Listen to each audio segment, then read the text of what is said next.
Please subscribe Tito Manny Vlog.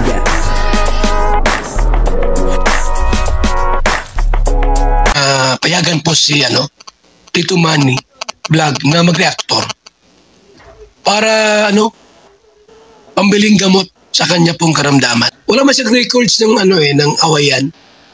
Walang record na nakipag-away ito.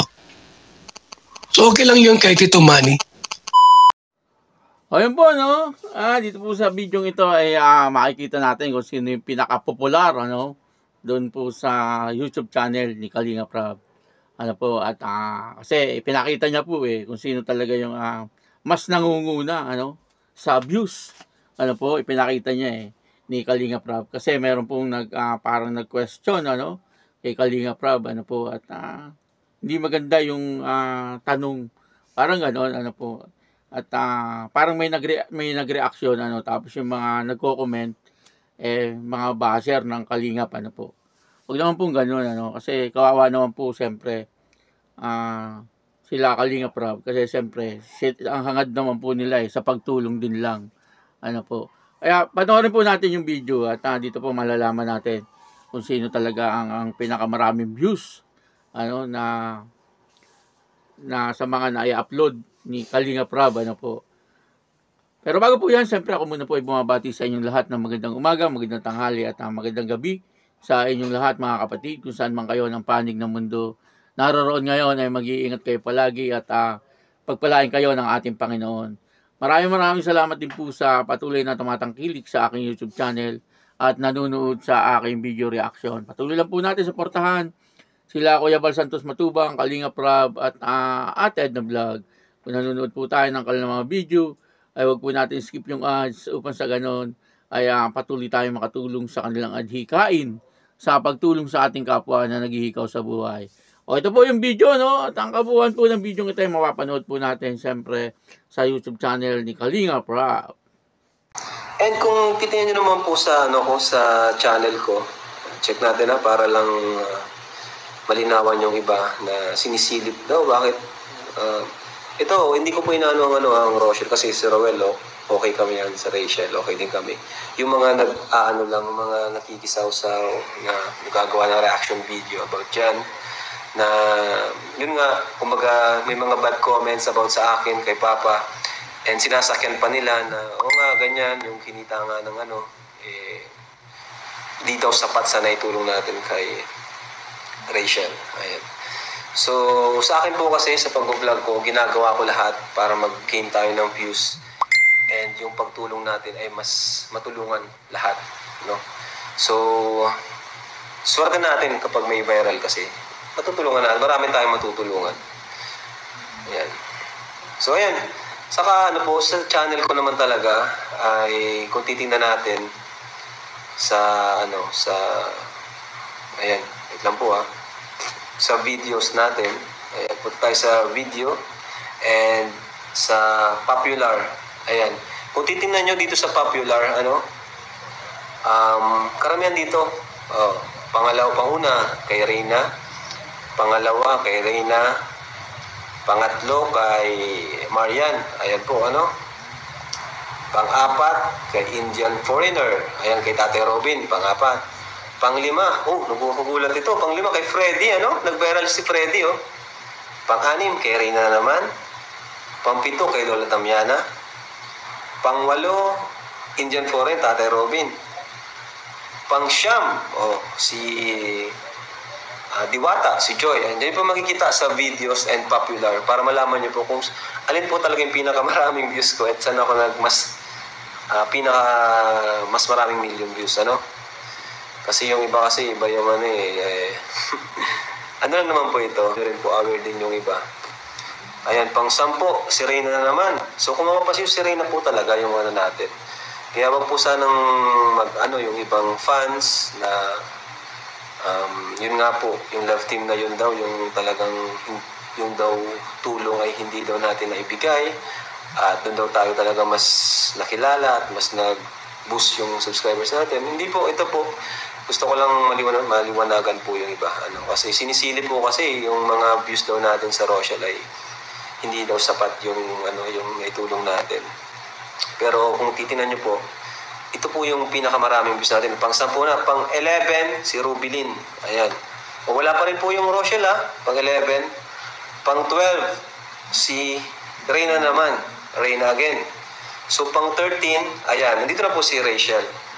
Yung part 1 po ng si Rachel pa lang po ito Rachel pa lang, part 1. Wala po nito yung, hindi pa po siya Rochelle. Hindi pa po Rochelle yan. Pang-13 na po yan. So pang-13, dun pa lang pumasok yung kay Rachel. Pero Rachel pa lang yan, di pa po yan Rochelle. So pang-14, ayan si Casey. Pang-15, ito na, yung Rochelle na po ito. Ayan. Pang-15 po yung Rochelle. So which means, marami pa rin yung mas talagang sa channel ko. Pero, malaki din yung yung impact ng Rochelle sa channel natin. Hindi naman natin yan. Kumbaga, proud din po tayo sa achievement natin dyan. Di ba? So, pang-15 ba yan? Pang-16, Reyna na naman. Pang-17, Tatay Robin. Pang-18, Lola Damiana. So, yun lang. Malayo pa. Ayan, dara na po dito. Ang dami pa po. Kaya po wag po sanang lumaki yung ulo ng ibang mga fanatic. Huwag pong lumaki ang ulo nyo, mga fanatic. Kasi yan po ay, ako nga po, di ko nga po tinitingnan. Kung alam po na chinek yan, kasi may mga lumalaki po kasi yung ulo na especially yung mga fanatic po. Ayun po, napanood po natin yung video, at dito nga po ay sinabi ni Kalinga Prab at pinakita niya kung sino ang talagang pinakamaraming views sa kanyang mga na-i-upload, yung pinaka-popular po. At dito nga po lumabas ay si Rina. Si Rina pa rin, kumbaga wala pang nakakatalo. Pagdating sa views ay talaga number 1 pa rin si Rina. At sa number 2 ay Rina pa rin, yung binasa po ni Kalinga Prab. Kasi tinignan niya po sa kanyang YT channel. Nakalagay naman po yan doon, pipindutin mo lang po yung popular, yun na po, lalabas na po yun, at doon po makikita natin kung sino po ang talagang mas pinakamaraming views, at ang lumabas nga po ay itong si Rina, doon po kasi meron pong ang mga fans, na parang nagrereklamo, fans po ito nung doon po sa tinutukoy ni Kalinga Prab, ayoko na rin pong bumanggit ng pangalan, question po nila sa pagdating sa pagtulong, excuse me po, doon si Kalinga Prab, ang sabi nila ay kulang daw. Hindi po ganoon, hindi po magkukulang. Nakita naman po natin na pinatayawan po siya ng malaking bahay, at yun nga po, yung pinsan niya ay pinatayon din ng napakalaking bahay. Kumbaga, yung kinita ni Kalinga Prab doon sa kanyang YouTube channel, ay doon din lang napunta, sa dalawang bahay na yon, At bukod po dyan, ay isa pa, ay nakilala po siya, Nakilala siya ng mga tao, nakilala po siya sa buong mundo, Kaya paggawa po niya ng kanyang YouTube channel, ay talagang boom! Parang sumabog boom, parang gano'n, biglang laki, yung kanyang subscriber ay napakarami, yung kanyang views na ina-upload ay napakaraming nanonood, at dumami yung kanyang sponsor, hindi po yung vlogger ang dito ang sinasabihan, yung pong mga fans niya, ang sinasabihan ko po dito, kumbaga nagpapaliwanag lang po tayo, kaya yun po, dapat bawat anggulo ay titingnan po natin, hindi yung one-sided lang po tayo, hindi po sa isang side lang tayo nakatingin. Dapat titingnan po natin yung kung ano po talaga yung mga nangyayari, yung kumbaga yung pangkalahatan, titingnan po natin, kaya naman po siya naging sikat din dahil po sa Kalingap, hindi po sana babawi tayo, yan kwento lang natin, naikikwento lang natin kasi nasubaybayan din po natin yan, at tayo po ay isa din sa mga talagang laging nanonood sa kanyang mga video, at ngayon malaki na rin po ang kita niya, at masasabi natin na yung kanyang pamilya ay maayos na, yun naman po ay dahil sana ipakilala po siya ng Kalingap, yun ay tulong din, tulong din po na siyempre kung hindi po siya na vlog ng Kalingap, wala naman pong mga ganyan-ganyan, ano, na yung kumbaga yung nangyayari sa kanilang buhay ngayon, talagang, siyempre, dahil po yun doon sa sila ay dating natulungan at na-vlog ng Kalingap. Ano po, kaya yun po, no, pag minsan po, huwag po tayo magbibitaw ng salita na makakasakit din sa ating kapwa at baka po yan ay bumalik, ano, sa atin at magkaroon po ng karma, wala pong ibang kawawa kundi siyempre yung mga tao na nanguhusga, ano po. Kaya yun, ano po, wag naman po nating ibas si Kuya Bal at Kalingap Rab. Sa totoo naman po, napakarami po nilang tinutulungan, ano, at halos araw-araw, ano po, ay may mga tinutulungan sila. Saan po nang gagaling yung kanilang mga pantulong, ano, siyempre pag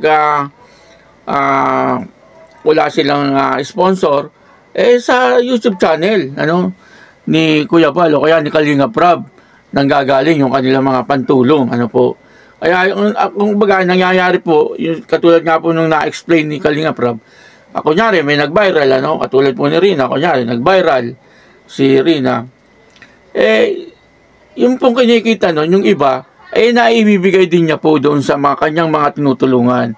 Ano, kasi hindi naman po lahat binablog ni Kalingap Rab, yung kanyang tinutulungan at saka ni Kuya Bal, hindi naman po nila binablog lahat, ano. Kumbaga minsan may naibablog din po sila na hindi rin po nagba-viral, ano, pero patuloy po nilang tinutulungan, ano po, patuloy nilang pinapabahayan. Tulad po ni Trexie, si Trexie, ano, hindi naman po siya nag-viral, ano po, pero inabahayan po siya ni Kalingap Rab. Hindi po ba? Parang gano'n, ano. Hindi naman po lahat yan may sponsor, ano. At kung ikwentahin mo din po yung binibigay ng sponsor, kulang din, ano, kulang din. At dinadagdagan po yan, siyempre, ni Kalingap Rab. At nanggagaling po yan doon sa YouTube channel ni Kalingap Rab. Kaya yun po, no. Maraming salamat po sa inyong lahat. At ako po si Tito Manny Vlog na nagsasabing God bless you all. Dos mabalos.